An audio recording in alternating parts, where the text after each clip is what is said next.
and f of d is equal to 4. Let us assume that this is a function given.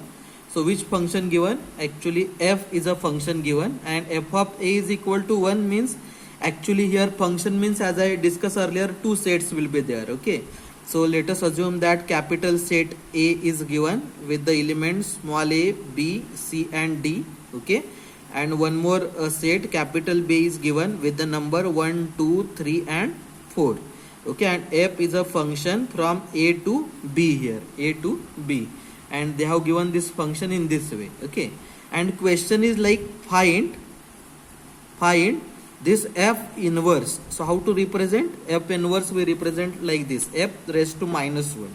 Okay, so this is function given and we have to find what? F inverse. See, it is very easy. So if you want to find f inverse, then first of all you have to represent this in a diagrammatic way. Okay, so how to represent this? F of a is equal to 1, b is equal to 2, c is equal to 3 and d is equal to 4. For that two sets, we have already discussed this type of example earlier. Okay, set A and this is suppose set B, capital A and capital B. Okay, and A means it will contain all the element of set A. So suppose small a, then small b, small c and small d. Okay, and B means element of set B. So 1, 2, 3 and 4. Okay, here function is from what? A to B. Okay, so how they have defined function? F of A is equal to 1 means from A to 1, then B to 2, then C to 3 and D to 4. This is what? This is diagrammatic representation of which function? Function f. Okay, now from this if you want to find f inverse,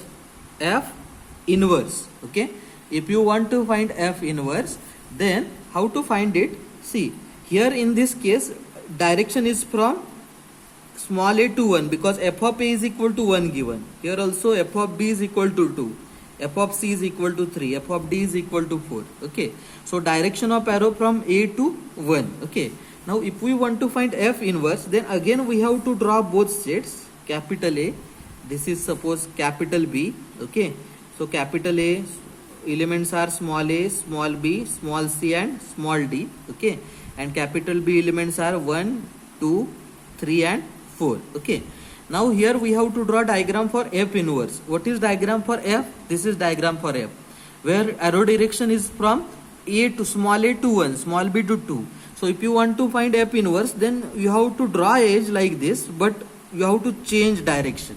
Okay, this edge also you have to replace it in this way. Now direction towards b, now direction towards c, now direction towards d.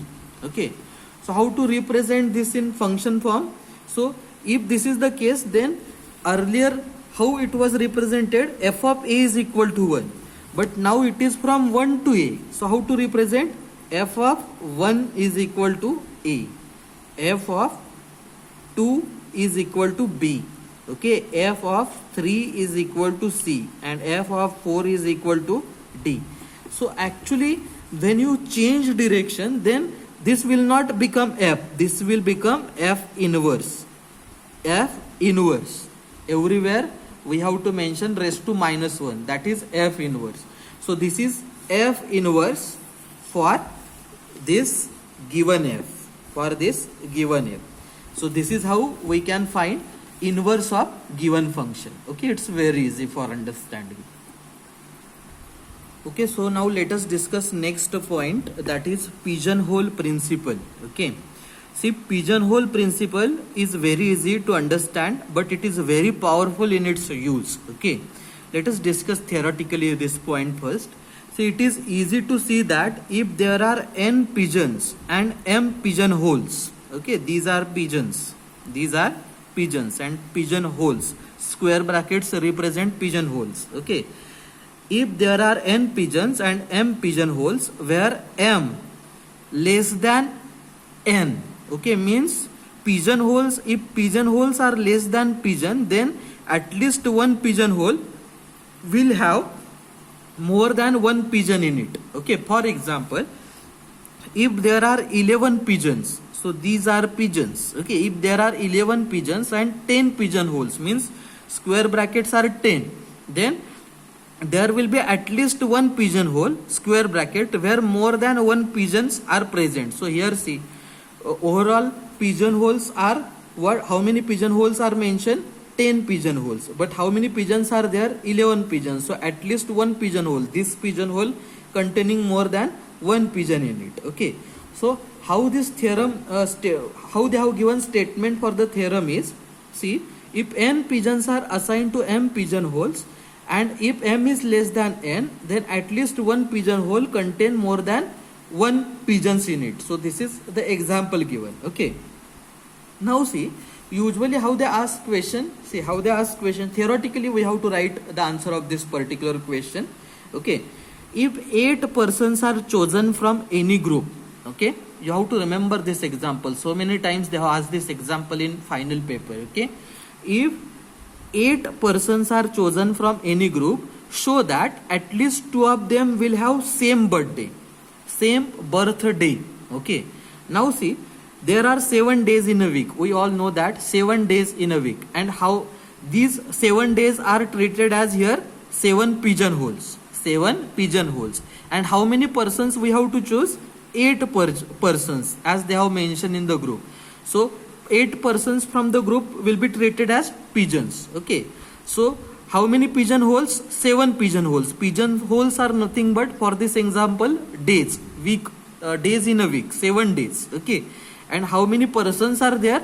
8 persons. Okay. So since there are more pigeons than the pigeonhole, here at least 2 persons will have same birthday according to pigeonhole principle.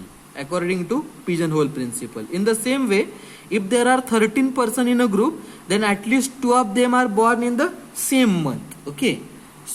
In the same way, if there are 101 person in the group who are born in the same century, then at least 2 of them are born in same year. Okay. So at least see how to write answer here. You have to write answer of the question theoretically. Okay. You just forget about further point. 7 days in a week will be treated as pigeonhole here, and 8 persons will be treated as pigeon. And just apply pigeonhole principle, will find that because of pigeonhole principle, 2 persons, at least 2 persons will have same birthday. Okay. So here what is important is you have to remember this pigeonhole principle statement. Okay. So this is all about pigeonhole principle. Okay. So we will stop here. Remaining part we'll discuss in next session. Thank you.